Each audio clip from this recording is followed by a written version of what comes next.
Hey, this is JD Stewart with New Magic Academy. I'm here with David Johnathan, and David will be doing a lecture for us. And I just want you to know that I, for one, am excited about having him on. He is, again, one of the most creative people in magic. He is an inventor of a lot of tricks, and so we're excited about having him and picking his brain as to his creativity. David, how you doing? I am doing fantastic. Thanks so much for having me here, and I can't wait to lecture for your group. All right. Well, that's great. We have, just so you know, we have people from all over the world that will be here. So we've had people from, see, this last time we had Italy, Portugal, you know, all over. I'm sure I left out somebody. I just offended someone. So. Well, that's the beauty of Zoom, right? We're all in our living rooms or offices, and then everyone's joining in around the world. So yeah, it's a beautiful thing. Yeah, that's great. Tell us a little bit about your background and how you got started in magic and your interest in that kind of thing.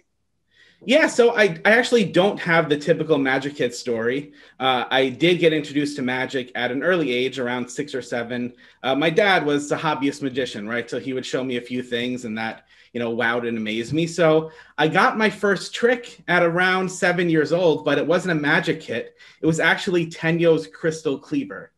That we had at the toy store. That was the first trick I got. So if any of you guys know Crystal Cleaver, you'll know that that's one of the coolest methods in magic, in my opinion. So that was my introduction to how magic works, right? So I was very disappointed later on where it's like, oh, that's how it's done. But my first introduction was like, oh my God, this is cooler than the trick itself. So that's typically not the case. And I think that sort of led me down the path of maybe becoming a creator later on, because I had that cool method experience at a very early age. So from there, it was, all downhill for a while. And I had magic, was always a big passion in my life. And then when I went through the college years, I'm not a professional or anything like that. Magic is just my passion, especially creating magic. But for a while, I still enjoyed magic, but I never really continued down the path of performing or creating. And then later, fast forward to maybe my mid-20s, my wife, for a holiday gift, bought me a magic trick because she knew that I liked magic. And I was like, oh, cool. And that sort of reinvigorated my spark in it again. And then I started to look at this stuff and I said, wait a minute, you mean to tell me the stuff that's done on TV, I can actually buy and do myself? I thought that, things we saw on TV or in the shows were this other category of oh, the muggles and I can't get into this.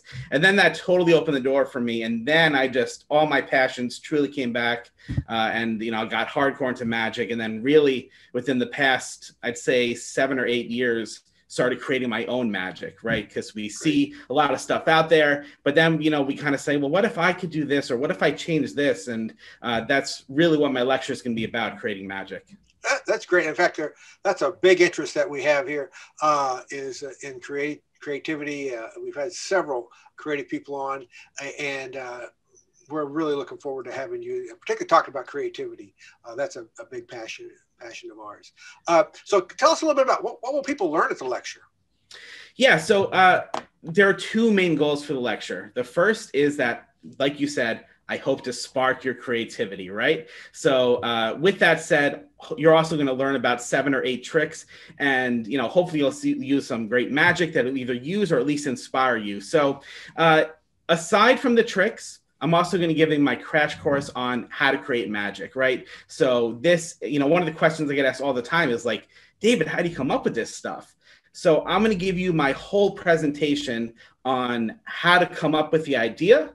And then literally we'll walk through together creating an effect using a process that I developed that sort of lays everything out. So you'll see the steps along the way. And it's really my creative process. And you can interpret it any way you like, but it really helps people, sort of get their mind focused on how to create good, impactful magic.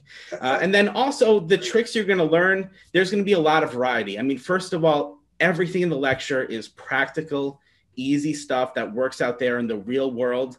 It's going to be a nice balance too. So some are going to be my marketed items, and I'll give you some touches that I haven't really shared before elsewhere. And then others are going to be impromptu stuff.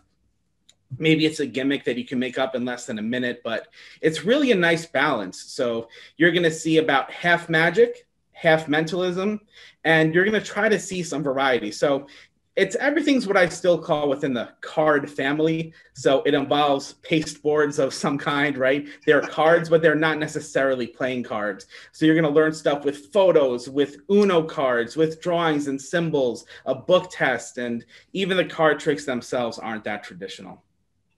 That's great. Well, that's exciting to be able to get into your mind and understand how your creative process works.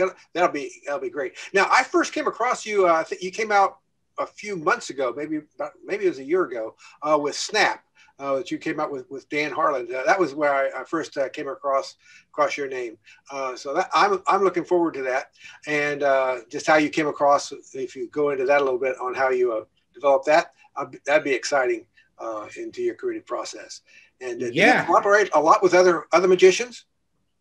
Yeah, so Snap's the project you mentioned. That's sort of been my passion project. So we will cover that in the lecture in depth and a few other ideas you can do with those cards, because it really is a toolbox. And for those who don't know what we're talking about, just Google it. But it has been pretty popular, so I'm assuming people know what Snaps is. But so I've worked with Dan Harlan on that. I'll share my story about how that sort of came to be and working together with him. And then really through releasing effects to the community, working with people like Mark Mason and Peter Nardi on some of my creations and their inputs involved there. And then also you make magic friends, right? So I have a circle of friends that I trust, and some of those I started creating routines with. So you may see an effect in the lecture that's not published. There will be a couple unpublished items, and one of that is a collaboration of myself and another creator. So it's definitely the more minds sometimes that you can get involved in a project, get different perspectives, and it really elevates, the output of what you're working on. So that's great. Yeah, I agree with that totally. That I believe in teams, and you get more than one person together, and you start building on each other. The sum is greater than the individual parts. So that's great. Well, David, I'm excited about having you, and you can register for the lecture. You need to register. It is a free lecture, but you need to register at newmagicacademy.com/David, and that will give you the link to the registration, and the date and times and all that is also on the screen, so you can use that as well. So we're excited. Till next time, guys. We'll see you. Adios.